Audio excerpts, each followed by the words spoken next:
Hola gente, bueno, vamos a esperar tal vez a que se una alguien, y si no después pues les cargo el video también en YouTube. Se los voy a cargar hoy para que vean la final del libro, que me parece súper lindo.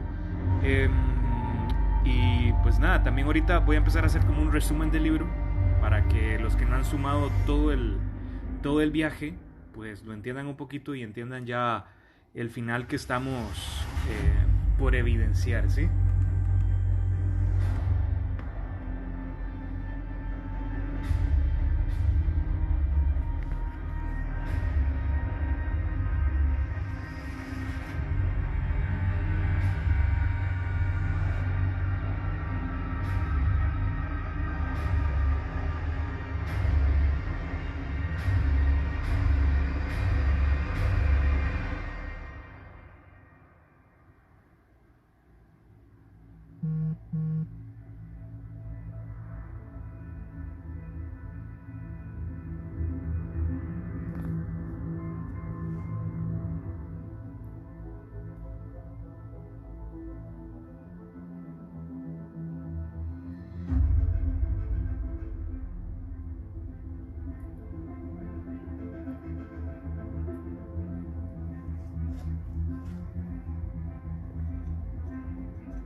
Bueno, gente, bueno, si quieren vamos a hacer un pequeño recap del libro, en donde, bueno, nos encontramos hoy ya a la entrada del capítulo 23, ¿verdad?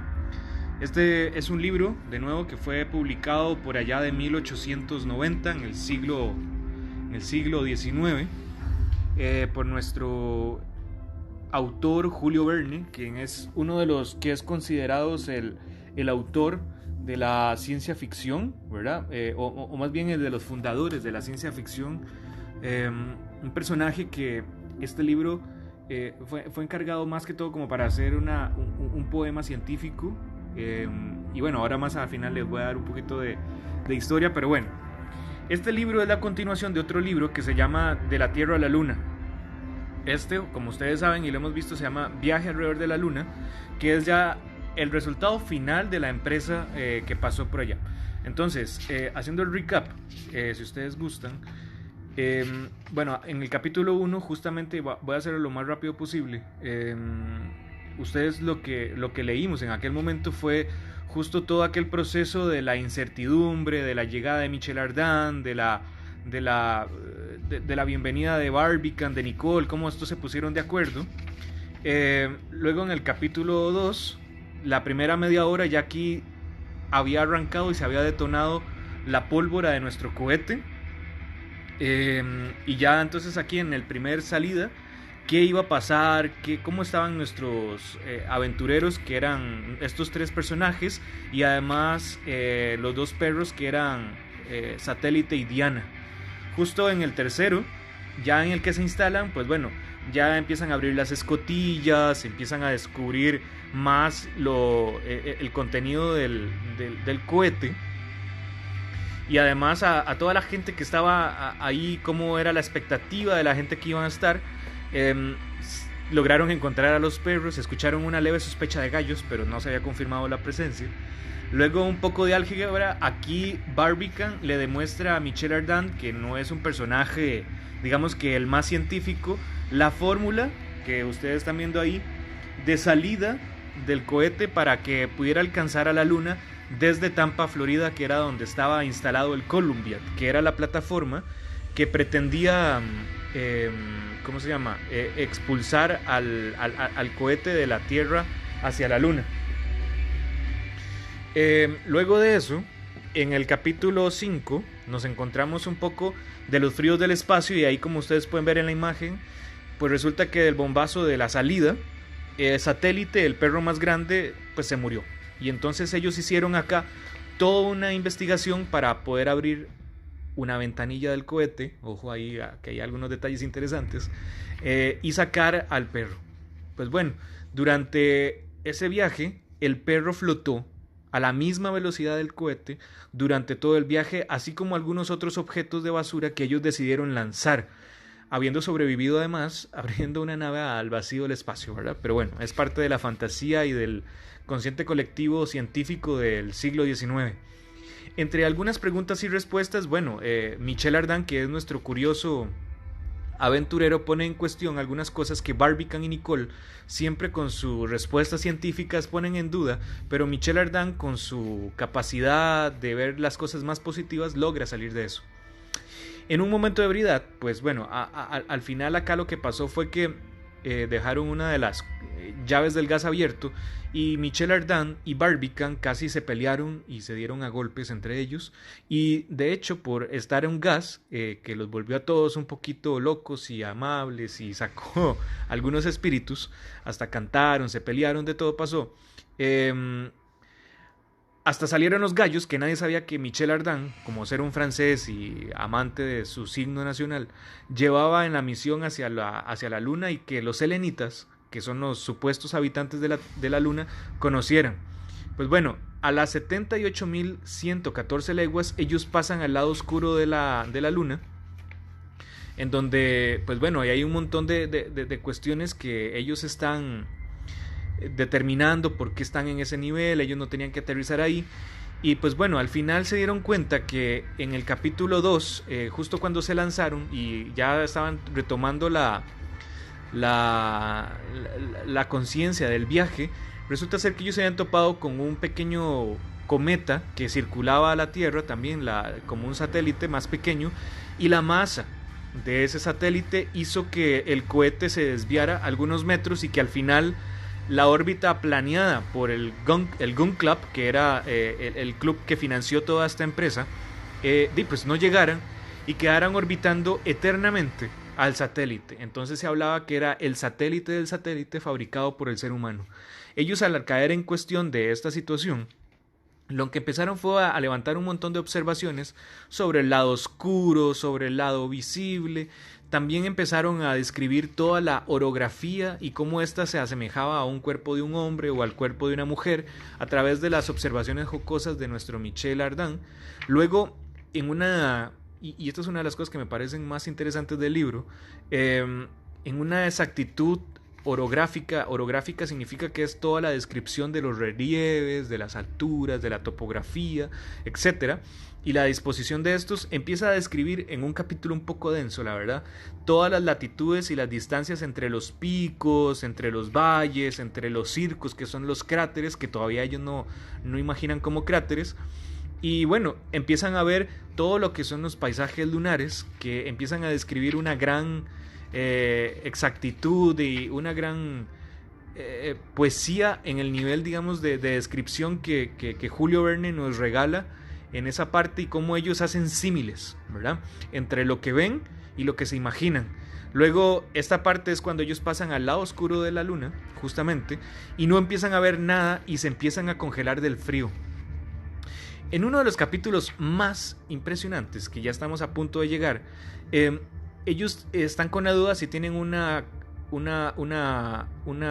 dirección que es hiperbólica o si es parabólica. La hiperbólica le iba a lanzar hacia el espacio y la parabólica los iba a mantener en constante rotación. Sin embargo, se dieron cuenta que ellos a través de la observación de muchos años en la Tierra, que esto es una de las partes también más interesantes del libro, se dan cuenta que ellos tienen una trayectoria elíptica, es decir, que es como un huevo. Esa trayectoria elíptica entonces lo que hace es que ellos permanentemente estén con mayor aceleración hasta que llegan a un punto neutro, aceleran y a otro punto neutro, aceleran y a otro punto neutro, con dos focos y la luna en el centro, ¿verdad? Entonces se logran dar cuenta de eso y empiezan a diseñar planes para ver si de alguna forma podríamos entonces aterrizar en la luna. En ese momento que ellos van en el lado oscuro y están discutiendo estas cosas, en un momento Michel Ardan ve sobre las escotillas y las ventanillas que viene un cometa. Y entonces ellos piensan que este cometa los va a chocar y los va a destruir. Hasta el momento en que el cometa explota sin ninguna razón. Y entonces, gracias a la explosión de ese cometa, ellos pueden ver los detalles orográficos del lado oscuro de la luna. E inclusive ven montañas, ven vegetación. Claro, parte de la misma locura de estar encerrados y pensar que no van a aterrizar nunca. Entonces, por ahí. Entonces luego empiezan a describir a Tycho, que es el monte más alto y que se ve desde la Tierra, que con unas descripciones bastante interesantes, y cómo en Tycho habría la posibilidad de que se encuentre la ciudad selenita, y cómo en esta ciudad selenita se podrían desarrollar toda la actividad económica de la luna, etcétera, por ser la región más posiblemente habitable, después de que ellos habían pasado por el lado oscuro de la luna. Luego de esto, ellos deciden cuando el cohete estaba planeado aterrizar a la luna, ellos deciden y tienen la disposición de algunos cohetes, ¿verdad? Estos cohetes los usaron, pero los calcularon mal. Entonces, al calcularlos mal, pues nada, el cohete, en lugar de precipitarse hacia la luna, se precipitó hacia la Tierra. Y en ese momento fue cuando tuvimos un gran problema, porque los muchachos no sabían qué iban a pasar. Y entonces, justamente antes de llegar a este capítulo, había un barco que se llamaba Los Sondeos del Susquehanna. El Susquehanna era un barco militar estadounidense que estaba entre las costas de Florida y de Hawái. Y pues nada, estaba haciendo unas inspecciones de rutina porque ellos estaban poniendo el cable telegráfico en el fondo del mar para conectar a Hawái con Estados Unidos. Y en ese momento impreciso cayó la bala, que venía ya con una velocidad impresa exorbitante, y cayó en el fondo del mar. Ellos sabían que eran los habitantes o la parte de nuestra exploración, y luego de eso llamaron a J.T. Maston, que es uno de del secretario del Gun Club, ¿verdad? Y entonces empiezan a diseñar todo un salvamento para poder recuperar. Lamentablemente empiezan a buscar y buscar, duran casi 2 semanas en poder alistar toda la tecnología de en aquel momento. Imagínense ustedes en la costa de San Francisco buscando cosas neumáticas para poder sumergir y agarrar la bala y sacarla, y cómo hacer para que los muchachos no se murieran o no se asfixiaran por la falta de oxígeno. Y luego, al final de este capítulo, pues ya llegamos al capítulo final, y antes de llegar al capítulo final pues se encuentran que la bala flotaba y realmente estaba abierta, y en eso J.T. Maston, que es nuestro secretario del Gun Club, aborda la bala, de la cual nuestros tres aún no sabemos qué pasó con Barbican, con Barbican y con Michel Ardan y con nuestros amigos, qué pasó con ellos, y con nuestra perrita Diana y los gallos, qué pasó, si sobrevivieron o no. Entonces, bueno, sin más, vamos a leer el capítulo 23, que es bastante corto, y luego les hago unas reflexiones sobre lo que me pareció el libro, ¿sí? Muchísimas gracias por estar ahí conectados, y les agradezco mucho, y luego lo subo ya por YouTube.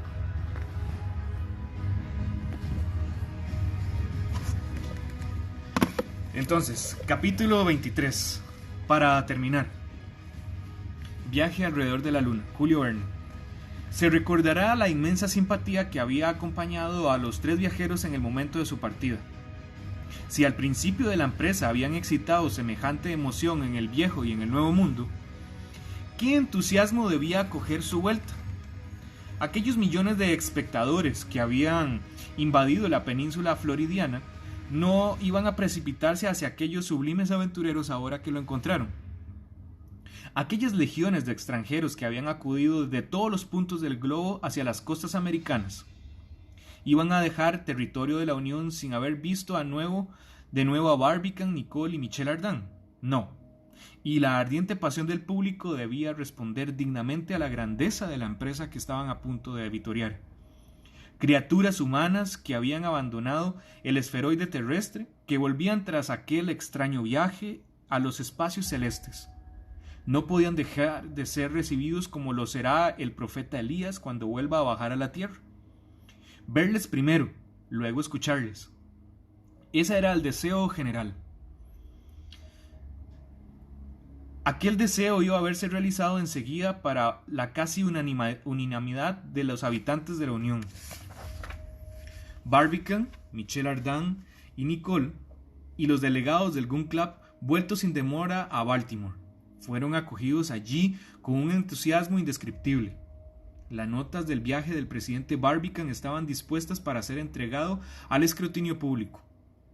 El New York Herald compró el manuscrito a un precio que todavía no nos es conocido, pero cuya suma debe ser excesiva.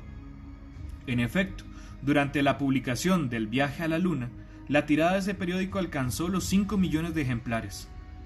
3 días después del regreso de los viajeros a la Tierra, hasta los menores detalles de su expedición eran conocidos. No quedaba más que ver a los héroes de aquella empresa sobrehumana. La exploración de Barbicane y de sus amigos alrededor de la Luna había permitido comprobar las diversas teorías admitidas respecto al satélite terrestre. Esos sabios lo habían observado de visu y condiciones completamente particulares.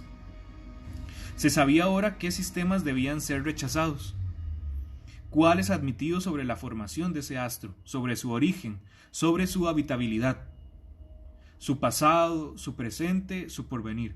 Habían entregado incluso sus últimos secretos. ¿Qué se podía objetar a observadores concienzudos que tomaron referencias por lo menos desde 40 kilómetros a esa curiosa montaña de Tycho y el sistema orográfico de la Luna más extraño? ¿Qué responder a aquellos sabios cuyas miradas se habían hundido en los abismos del circo de Platón? ¿Cómo contradecir a aquellos audaces a quienes los azares de su tentativa habían arrastrado por encima de aquella cara invisible del disco, que ningún ojo humano había entrevisto hasta entonces? Ahora estaban en condiciones de imponer sus límites a esa ciencia selenográfica que habían recompuesto el mundo lunar como Cuvier el esqueleto de un fósil, y decir: la Luna fue esto, un mundo habitable y habitado con anterioridad a la Tierra. La Luna es esto, un mundo inhabitable y ahora deshabitado. Para festejar el retorno del más ilustre de sus miembros y sus 2 compañeros, el Gun Club pensó en darles un banquete, pero un banquete digno de aquellos triunfadores, digno del pueblo americano, y en condiciones tales que todos los habitantes de la Unión pudieran participar en él. Todas las cabeceras de línea de railroads del estado fueran unidas entre sí por raíles volantes. Luego, en todas las estaciones, adornadas con las mismas banderas, decoradas con los mismos ornamentos, se dispusieron mesas servidas de la misma manera, a ciertas horas, sucesivamente calculadas, controladas con relojes eléctricos que marchaban en el segundo en el mismo instante. Se invitó a la población a tomar asiento en las mesas del banquete. Durante 4 días, del 5 al 9 de enero, los trenes fueron suspendidos como lo estaban en los domingos, en los railways de la Unión, y todas las vías quedaron libres. Solo una locomotora a gran velocidad, transportando un solo vagón, tuvo derecho de circular durante estos días sobre los ferrocarriles de Estados Unidos. La locomotora, ocupada por un chofer y un mecánico, llevaba, por gracia insigne, al honorable J.T. Maston, secretario del Gun Club. El vagón estaba reservado al presidente Barbicane, al capitán Nicholl y a nuestro francés Michel Ardan. Al toque del silbato del mecánico, después de los hurras y los vítores y todas las onomatopeyas admirativas de la lengua americana, el tren dejó la estación de Baltimore. Marchaba a una velocidad de 80 leguas por hora. Pero, que era esa velocidad comparada con la que habían impulsado a los 3 héroes al salir del Columbia hacia la Luna. De este modo, fueron de una ciudad a otra, encontrando a los habitantes sentados a la mesa a su paso, saludándolos con las mismas aclamaciones, prodigiándoles los mismos bravos. Recorrieron de este modo de la Unión a través de Pensilvania, Connecticut, Massachusetts, Vermont, Maine y Nuevo Brunswick. Atravesaron el norte y el oeste de New York, Ohio, Michigan y Wisconsin. Volvieron a bajar al sur por Illinois, Missouri, Arkansas, Texas y Luisiana. Corrieron al sudeste por Alabama y Florida. Remontaron por Georgia y las Carolinas. Visitaron por el centro de Tennessee, Kentucky, Virginia e Indiana. Luego, después de la estación de Washington, regresaron a Baltimore. Y durante 4 días pudieron creer que los Estados Unidos de América, sentados en un único e inmenso banquete, los saludaban simultáneamente con los mismos hurras. La apoteosis era digna de aquellos 3 héroes que la fábula hubiera elevado al rango de semidioses.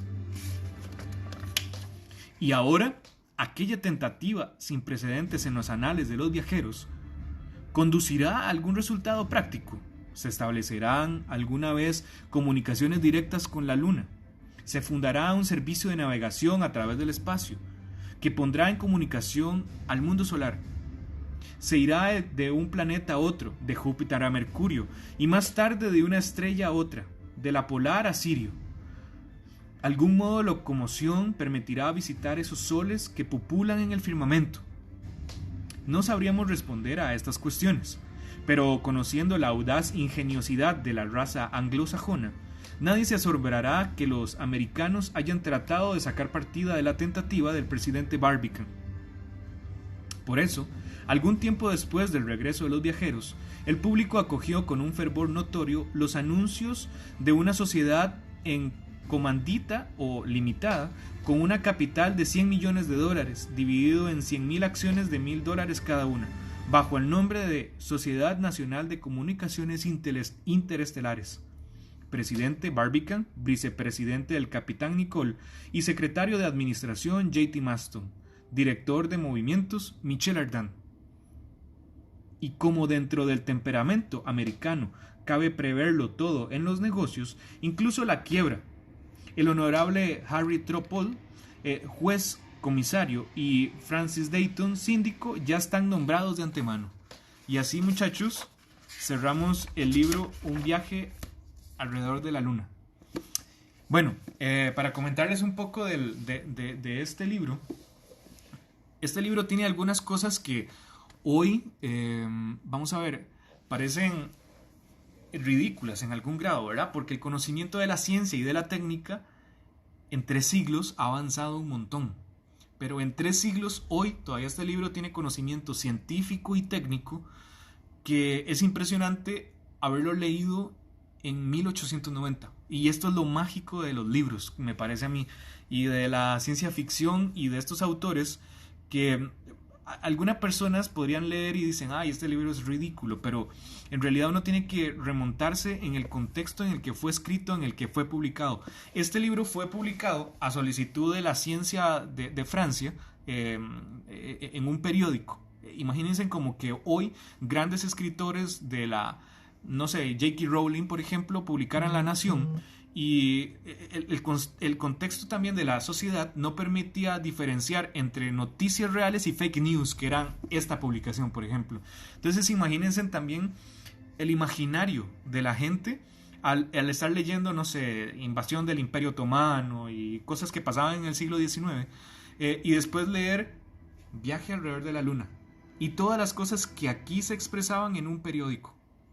Entonces a mí me parece que eso habla mucho de una sociedad que quería comerse al mundo, de explorar nuevos espacios, desarrollar más ciencia, y al aquel espíritu aventurero que estaba muy bien impreso en Michel Ardan, me parece, que es el personaje que, a pesar de que estaba viajando con 2 eruditos de la ciencia y él era solo un galán francés, él podía poner en entredicho a veces el pesimismo de los científicos al ver todo acabado en que iban a quedar para siempre en órbita, y él con su optimismo desde otra perspectiva, que aquí también vale recalcar, no sé si Julio Verne lo hizo así, pero a mí me parece que siempre hay tipos de inteligencias, ¿verdad?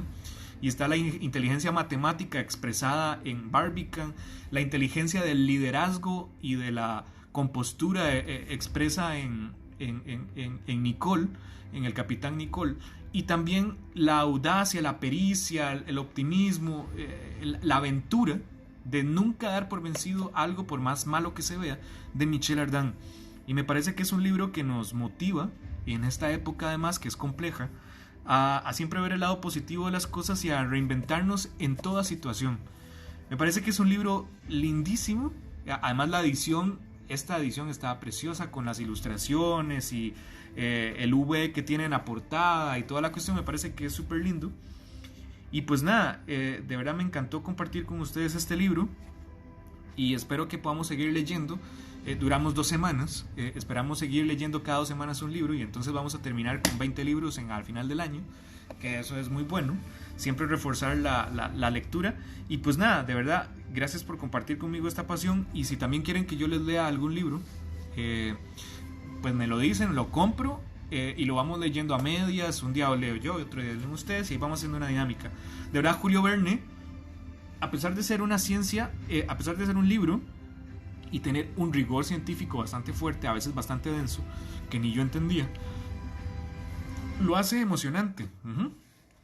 Y me parece súper lindo poder tener cosas como estas para compartir y pues cada día crecer más. Entonces, pues nada, gente, de verdad, muchas gracias por sumarse hoy, y recordar siempre el hábito de leer al menos media hora por día hace que nuestro mundo se amplíe muchísimo. Entonces nada, gracias, y gracias por el pin, ¿viste? Chao. Entonces de verdad, muchas gracias y saludos a todos. Ahorita lo subo y también lo voy a subir a YouTube para que tengan el capítulo final que tiene el resumen del libro y estas reflexiones que acabamos de hacer. Pues nada, gracias y chao. Fue buen fin de semana y cuídense mucho. Chao.